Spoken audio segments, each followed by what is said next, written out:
Hi everyone, welcome.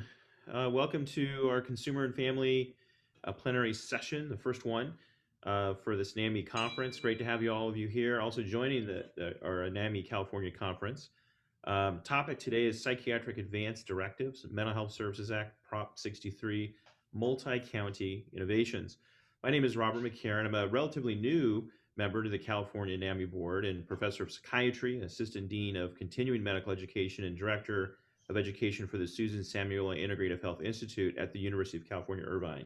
So we're at about 10:18. We'll go and get started. And again, it's my pleasure to introduce our panel today, starting with Kiran Sahota, who's the president of Concepts Forward Consulting, and she's been doing that since 2020. Her prior positions include over 25 years in the social service sector, county, and nonprofit employment. She was a senior behavioral health manager for Mental Health Services Act, Prop 63, within a California mental health plan from 2014 to 2020. So Karen is certainly an expert on this topic, and looking forward to having her talk to us on this important topic today. I also want to introduce Flor Tahani is from Orange County Health Care Agency. She's a licensed marriage and family therapist and program manager over MHSA innovation projects. Flor began her career at the county over a decade ago, providing counseling services to individuals living with serious mental illness. She also led a Mental Health Services Act innovation project that focused on providing mental health support to family members. Her passion really is centered around transforming the mental health system of care, which, by the way, if I can add, being in Orange County, she's done a great job in being part of this. Because indeed, as I can see Flor smiling, we are transforming Orange County behavioral health. It's an exciting thing to see. Flora, thanks for being here. I also want to introduce Carrie Schutte, who's the Deputy Branch Director for the Shasta County Health and Human Services Agency. She's worked for the county for 14 years and oversees the community relations, education, and outcomes planning and evaluation units of the agency. She also serves as Mental Health Services Act Coordinator. Tia Velasquez is here joining us as well. Tia is a behavioral health unit supervisor and quality improvement for Monterey County Behavioral Health. Her previous work experiences include being a psychiatric social worker in the adult system of care before promoting to a supervisor position in the same program. Before joining at Monterey County, Ms. Velasquez worked as a clinical specialist for a local mental health provider, serving people needing crisis residential services. And prior to that, um, um, T also worked as a social worker for people of all ages with developmental disabilities. She's been doing this for a long time, over 12 years of direct service experience, along with a long history of lived family experiences. And so, Tia, thanks for being here. Laura Glenn also is with us, and Laura is a staff analyst with Mariposa County. We have all the counties covered, it sounds like, so this is great. And Human Services Agency, currently working in the Quality Insurance Unit. Laura currently serves as the Mental Health Services Act Coordinator for Mariposa County Behavioral Health and Recovery Services. Prior to joining Mariposa County Health and Human Services, an agency in 2015, Laura received her Bachelor of Arts degree in psychology from Stanislaus State University. Over the span of her 6-year career at Mariposa County, Laura has worked in several roles administratively supporting mental health services. And I will say, last but certainly not least, I'd like to introduce Erin Reinbolt. Erin is a principal staff analyst for the Mental Health Services Act coordinator for Fresno County. She coordinates general county MHSA activities and oversees Fresno County's participation in several statewide MHSA innovation projects. She has her master's in public health from University of Southern California with an emphasis in health education and fellowship in health policy.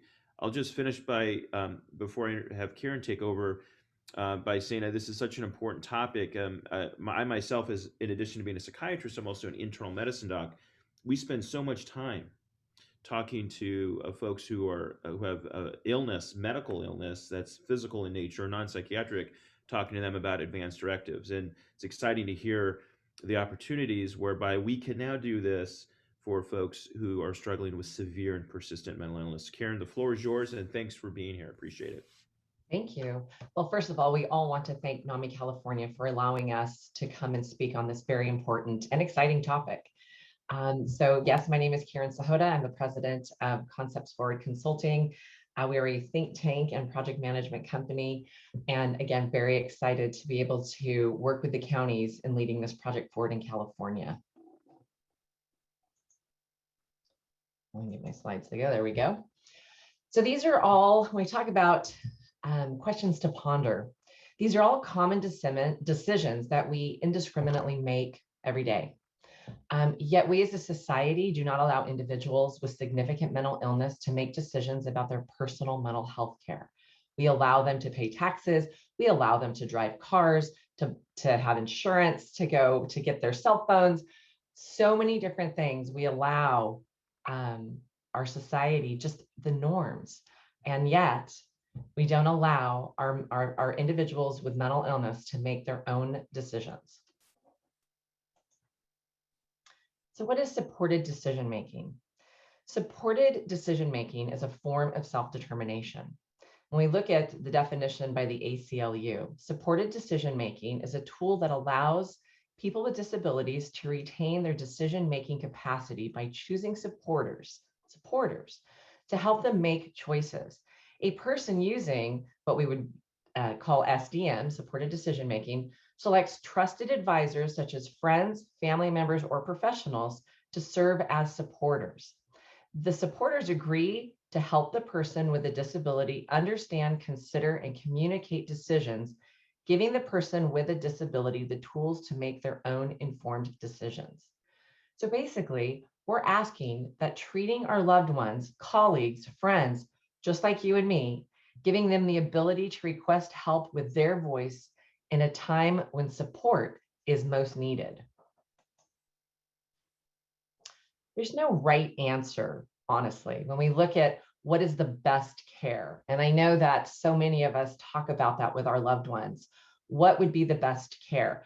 Look in the news right now with Britney Spears. She's the most influential person currently that's dealt with conservatorship. Is that the right answer? Well, actually, there's really no one size fits all. The answer is everyone has the right to make their own choices to the maximum of their ability. When we look at supportive decision-making versus power of attorney, and oftentimes when we talk about psychiatric advance directives, you'll hear some organizations say, well, they just need a power of attorney. And so there is a difference, though. When we look at supportive decision-making, it is a person that is chosen by the individual to support them, their decisions, in an event of a mental health crisis. This person agrees to support the individual's choices, and those choices have been predetermined by the individual. It's not a contract with a supporter, but it's an agreement. So this isn't, though it's a legal document, it's not, it's not set in stone so that the individual could change a supporter at any time. With a Psychiatric Advance Directive, it goes into effect immediately. So once it's signed, and we'll tell you more about our project, but ideally, once it's uploaded, that is effective immediately. Whereas a power of attorney, the person identified is a substitute decision maker. So if the person is incapacitated, the power of attorney can make the decisions based on the power of attorney's decisions. And yes, ideally, that power of attorney will have known who the individual is, but sometimes a power of attorney is simply appointed by an attorney or a family. And so this person, as I said, the person may be chosen by the court system, and they are used if the person is incapacitated. Whereas with supportive decision-making in PADS, that person is used during a crisis. And then it is part of a legal contract, such as a trust, a will, and it has legal standing. You have to go to court in order to remove your power of attorney. So let's talk a little bit about psychiatric advance directives. there's a history of pads, and you'll hear many people, many organizations say, well, we do pads. We've been doing pads. And legally, pads are recognized under the Patient Self-Determination Act of 1991. 27 states currently have passed legislation establishing authority for pads. So 27 states, we're one of them. And yet, we don't have a lot of access to pads. A lot of individuals don't even know about pads, but legally they've been around since 1991. There's clinical benefits to pads. Creating a pad with a trained facilitator can improve decision-making capacity for individuals with SMI. It promotes autonomy and empowers a group of individuals that can often be targeted for coercive psychiatry. But there's barriers to pads. And as we know, just as I mentioned, that California has had the ability to access pads, to create a pad for many years, pads are still very misunderstood, not really understanding what they're for, who's supposed to use them, how are they accessed, how are they created, what happens to them. And so we still look at the fact that advance directives, the medical community has always been more accepted, possibly because our society still sees medical health as scientific and mental health as a soft science. And it seems to automatically mean when you might have a mental health crisis that you lack the capacity to make decisions for yourself, which is simply not the case. The other aspect is the mobility of pads. Currently, you create a pad, which can be anywhere from 19 pages to 30 pages. And then you have a paper document. Does that transfer with you? What do you do with it? How do you let individuals know that you have a pad? How do those individuals, those organizations know how to access the pads to be able to hear your voice on paper? And it is very cumbersome to have to carry around a document that says, I have a pad, these are my wishes. Think of our homeless population, our individuals that are carrying around a large document to say, I'm homeless, but please read my document. So how do the pads follow individuals across county lines and across state lines? So we look at what is a pad. A person with greater self-determination is healthier, more independent, and better adjusted to the world they live in. So when we look at pads, pads are a form of supportive decision-making. Self-determination, and it's prepared in advance so that with a crisis, we all know that the bell curve with a crisis. You create, you're up on a crisis and then you come down. And so the great thing is that individuals with mental illness have the ability to make those decisions when they're not in a crisis. And so really taking that opportunity to say, hey, what works best for you? What do you need? Is there medication that you really cannot take? Are you allergic to foods? Do you feel uncomfortable? I mean, I don't know, when we talk about, our bubble of space is always an arm's length away. Do we need law enforcement to stand in front of us? Please don't stand on the side of me. Please do not stand behind me. Stand in front of me. And so what are some of the words that you could use? What are some of the words that the crisis team can use? Who is the family member, the loved one, the supporter that I have chosen that I know is going to be here and be my voice? And so being able to help them create that in the beginning so that when there is a crisis, all that information is there to be able to diffuse that crisis.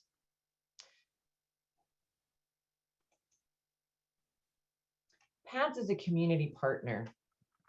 And I think that's the biggest one that we really look at as we work on our project is, do you, as a family member, as a peer, as an agency, do you wish that the member that you're working with, the individual, your loved one, could be heard if you were not there? If you live out of state, if you pass away and your adult child doesn't have the family that was previously there? How do you ensure that their voice is going to be heard?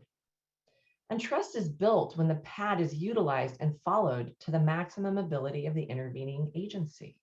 And part of that is in what I was saying earlier of some of the challenges to PADs is, yes, it's nice to say I have a psychiatric advance directive, and law enforcement says, I don't know what that is. It's great to go into a hospital on a 5150 application, and the hospital says, I don't know what a PAD is. And so really being able to utilize the individual's information and work with our agencies within the counties that have chosen to participate in this program. And it has to start somewhere. It has to start in the counties that have chosen to participate in this project. It has to start with our hospitals, our EDs, our emergency departments. It has to start with our IPUs. It has to start with our law enforcement. To get the buy-in, the understanding more than anything is to be able to ask the individuals in crisis, do you have a PAD? And let me access it. And by that comment on its own, talk about diffusing a situation, to be able to say to somebody, I am listening to what you're saying. I know you've pre-written something down that can help me help you. And so providing the tool for de-escalation, you can avoid arrests. You're contacting that support person. Hey, so-and-so is here with us. I see that you're their support person. What works best? What is, based on the suggestions, they're stating that if you were to come out, they will go back with you. And so being able to build that trust and relationships between the individuals and the intervening agencies. Good, I lost my cursor, there we go. Who is best to create a PAD? And I know that I've had many family members from NAMI call me and email me over this last year on, can a family member do it? Absolutely. Is that the best option? You know what? It's literally up to the individual that's creating it. A trained facilitator may be the easiest, but there's no reason that NAMI organizations couldn't train facilitators. It could be family members, maybe not your mom or dad, but it could be other family members within the NAMI organization, within peer organizations, within legal aid, within clinicians. And there's also the thought of, well, you can't have a clinician because there's a disparity in power. However, we have many individuals who have a very close connection to their clinician, and the clinician is truly there for recovery and to assist them in titrating down to a lower level of care. So anyone actually can help facilitate, but really with a training on how to ask the question, how many questions to ask. If there's a form that's 15 pages long, maybe we're really focusing on the first 3 pages, which are the immediate crisis. Maybe the other pages have to do with where would I go if I could have housing, or maybe some of the other aspects of medical care, besides the emergency ones on the first couple of pages on I have allergies too. We look at PADs also as individualized. So when it comes to creating the PAD, it's no different than in my advance directive. I would want my children just to automatically, arbitrarily make a decision for me. No different than both of my parents passed. I had their advance directives, and I was able to tell the doctors, I was able to tell the emergency staff, this was my parents' choice. And they were able to pass away with dignity. And so it's no different. We would like to create that self-determination and autonomy and provide the respect and dignity to our family members, our loved ones that are dealing with mental illness. So we've created a PADS multi-county initiative. And I want to give you a little information on the Mental Health Services Act. If you're not familiar with it, and as you can see, all of us that are going to speak to you today all have the Mental Health Services Act background within our county systems. And this is something that is actually coordinators. There are 50, well, I think there's 60 coordinators. There's 58 counties, but we have 2 cities that also have a coordinator. And MHSA, or Mental Health Services Act, was funding for a statewide mental health impact. So I say that with emphasis. It is about statewide impact. And that's the way it was written in 2004. And it's funded by 1% income tax on the personal income of those that make $1 million or more. It was devised to transform California's behavioral health system. MHSA funding is used to address a broad continuum of prevention, treatment, and innovative programming statewide. When it was created, the passage of Prop 63 there was a commission that was created for oversight. And that commission was charged with advancing the inclusive visions towards statewide systemic change. The Mental Health Services Act and Accountability Commission was created. And so that is who our oversight is. And when our project was unanimously approved, it was approved by the commission. The MHSOAC's current strategic plan, which you can actually access online, includes the formation of strategic partnerships and collaborations among counties and with the state to initiate transformational change. PADS was identified as one of those initiatives. And I say statewide, again, you'll hear me say that, because when we look at the county involvement and collaborative partnerships for systemic change, we have 5 counties that have come on board to move PADS forward in California. And yes, the focus as we look at moving forward is on our 5 counties and the work they do within our 5 counties. But MHSA is public funding. And that funding means that though the dollars may be spent in a particular county, it must be able to be used to be replicated throughout the state of California. So there are many amazing programs in our counties that other counties will hop on board or grab and go, wow, that's a great idea. We want to move forward. And ultimately, that's what we would like to see happen with PADS. And we hope with our audience's encouragement that your county may want to come on board as well to move PADS statewide in California. But currently, our focus will be on our 5 counties. So in collaboration with myself at Concepts Forward, we received unanimous approval from the OAC, or the MHSOAC, to use the innovation funds in these counties to develop an infrastructure for sustainable PADS usage. This project, led by these 5 counties, will seek to partner with the stakeholders in their counties, the advocacy groups, consumers, and peers with lived experience. Together, they will develop a standardized PAD template. So if you research PADS right now, you could probably pull up, I don't know, maybe 20 or more templates throughout the entire United States. Even within California, you can find them online in different areas. And we'd like to streamline it to one form to utilize our peers to be able to say, what is the most important information? Does it need to be 15 pages? Does it need to be 3 pages? What is the most important that you want to have out if you are in a crisis? We'd like to create a toolkit, a training, so that any county could pick up this information and really move PADS forward within their own county. And then the most important aspect is that of accessibility. We would like to move away from the paper form that people have to carry around. And we will be researching and looking at a technology platform which is consent driven. So you would never put a PAD up if the individual did not give you permission to upload their PAD.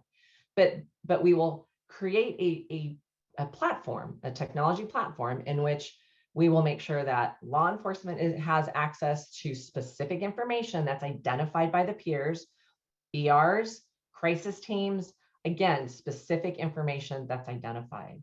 And ultimately really looking at legislation. How do we really, no offense, force the state of California to acknowledge PADS, to be able to say to our law enforcement, to say to our crisis teams, to say to our emergency departments, our doctors, ask if there's a PAD.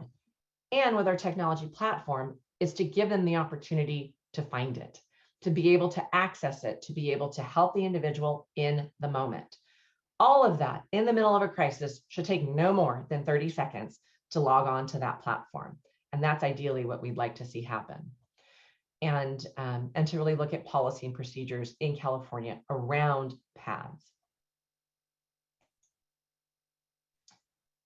And within our 5 counties, there's been a lot of identification of what some of the issues are, and it's no different than in the challenges that we've seen nationwide and actually worldwide. If you look at the research, PADS are in France and in India, in Canada, in Europe, and really it's the same.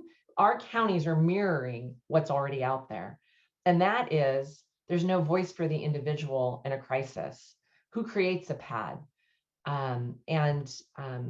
Changing the message that mental illness limits your ability to make decisions for yourself. Moving out of silos, and our 5 counties are creating a collaboration that will truly move this innovative project to the forefront.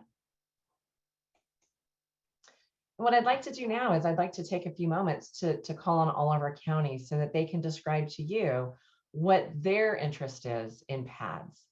And I'm going to go ahead and start with Erin from Fresno County, if you want to unmute yourself. All right, good morning.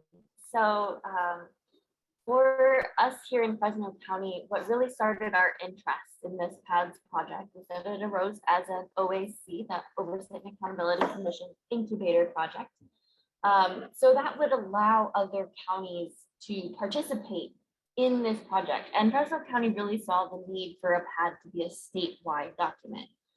We also saw it as a way we have a strong drive to increase wellness-oriented recovery tools, collaboration with peers, and that really tied in with our philosophy. We are involving and engaging family members and interested stakeholders is the foundation of this work here for us in Fresno. We regularly share this information with our stakeholders by working with NAMI Fresno and other stakeholder organizations. We're also working with the Central California Legal Services for parts of this project, for areas where their expertise can really help us out. And finally, we're focusing on training and including family in the development of PADS and their uses. To involve peers, we really have a strong emphasis on peer involvement in this project. So we've developed the project to have paid peers to do this work, as well as having peers go through trainings. That's a lot of training. But so peers will be the ones who learn how to do PADS and also to train their fellow peers into doing PADS. And then finally, the outcomes and results that we really hope to achieve through this project is we see this as a significant empowerment tool for the people and families that we serve. And we want to make sure that through this project, we're supporting the creation of a tool that supports wellness and recovery for the people receiving our services. We want to have a better understanding of the needs of the people we serve due to our rich engagement of everyone who's impacted by this project. So long story short, we're very excited to participate, and we really hope to continue engaging our peers and stakeholders through the whole process. Thank you, Erin. Laura from Mariposa. Hi, well, thank you guys for listening today. So for what created the interest for Mariposa County, really started with stakeholders. Over the past couple of years during stakeholder meetings, the community expressed a greater need to provide support for mental health clients, specifically around suicide prevention and crisis response. Additionally, with that, we've been using an integrated approach that is client-centered, strength-based, and trauma-informed. Client-centered care really allows the client to take an active approach in their own treatment, and implementing PADS really was a way to magnify this approach within our community.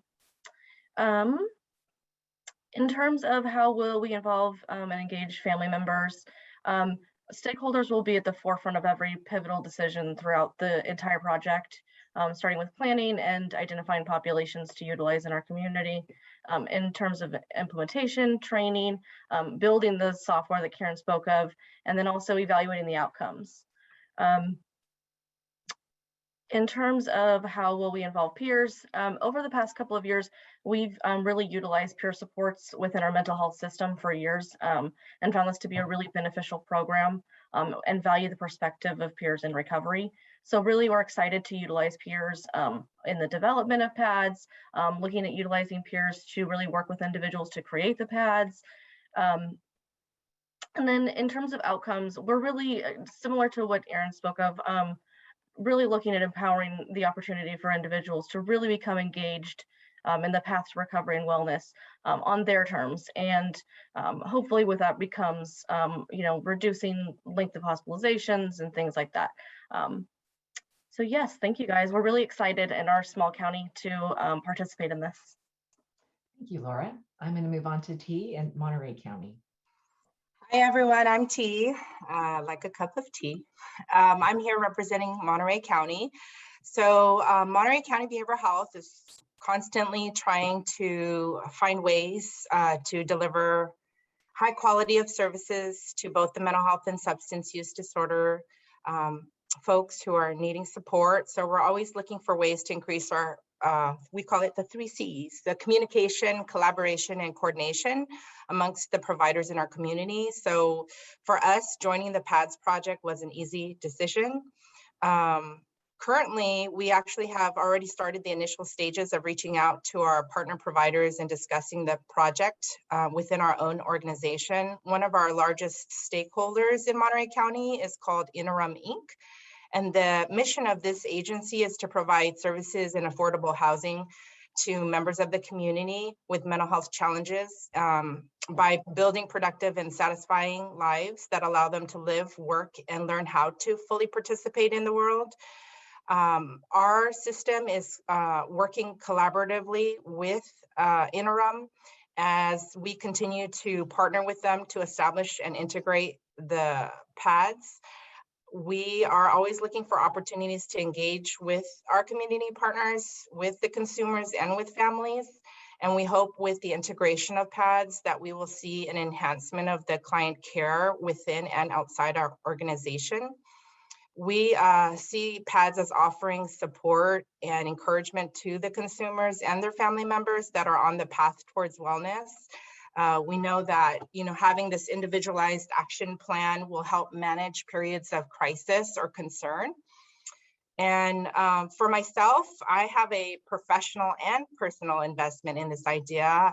My mother actually has schizophrenia, and she developed these mental health challenges when I was a child. And as a result, I was actually placed in foster care and grew up in foster care.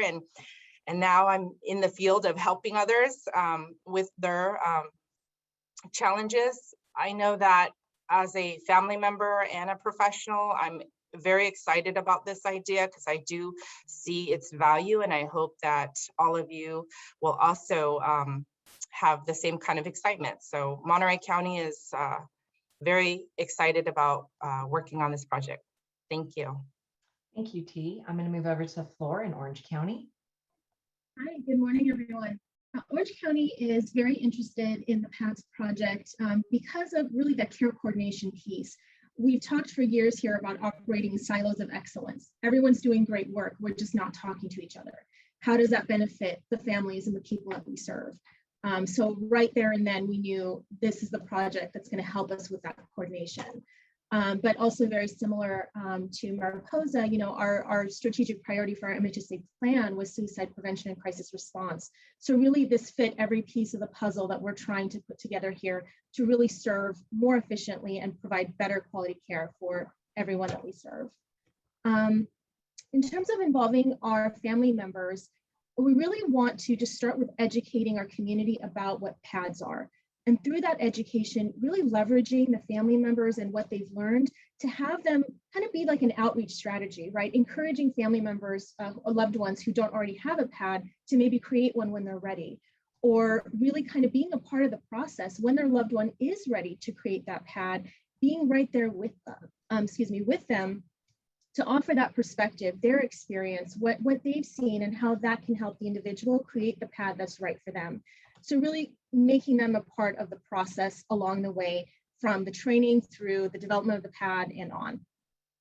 In terms of involving peers and consumers in our county, we currently have 189 peers in our county and county contracted programs, already in our programs, already providing services. We really want to leverage that, train those individuals. We talked about train the trainer, because really the peer can be that first point of contact, that trusted individual who can help an individual create a PAD when they're ready, walk them through that process, and use their experience from their perspective to support that individual in creating a PAD that's right for them.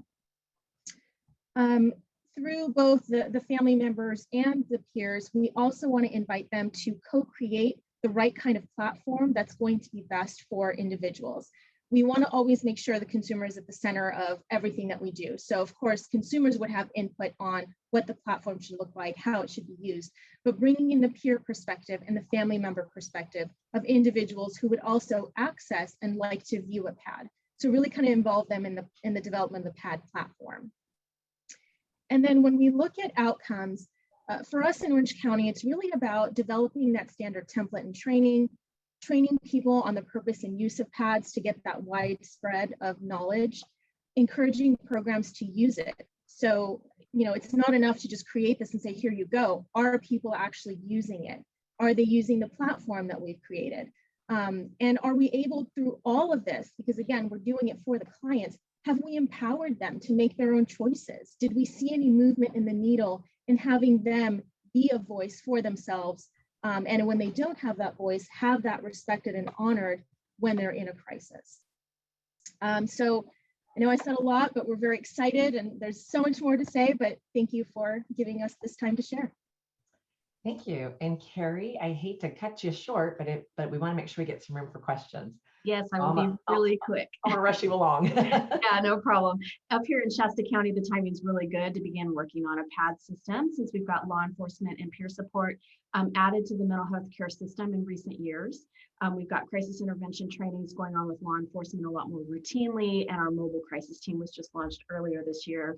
Got a great team of peer support specialists who've already trained hundreds of people in RAP techniques, those wellness recovery action plan techniques, and they believe that this PAD system could be a logical next step for the RAP training process. We are inspired by other jurisdictions' experiences where PADs have helped build trust with community members, and that's prompted them to voluntarily seek more preventive levels of mental health care, which is really important to us here in Shasta County. And we've got a variety of different groups of stakeholders here, including a robust NAMI group up here. So we are excited to be on board as well. Great, thank you. And I'm going to pass over to Robert for any questions. Yeah, well, gosh, thanks everyone for your thoughtful comments. It's nice to see so many viewpoints from throughout the state. A couple questions, and we just have a few minutes left, but a couple questions that did come through. I'll mention two is, is the idea that PAD is only for those 18 years or older? And then the second question is, would it be helpful to further engage PCP statewide, do you think, to get this concept moving forward even further? What do you think? Wow, actually very exciting. I love the aspect of PCP moving forward. However, we are really at the beginning stages on this project. And I think as we move forward, that would be a great opportunity. But I think the first aspect of our project is really to engage the community to understand PADs, to understand why they're important, to help figure out what that template is going to look like.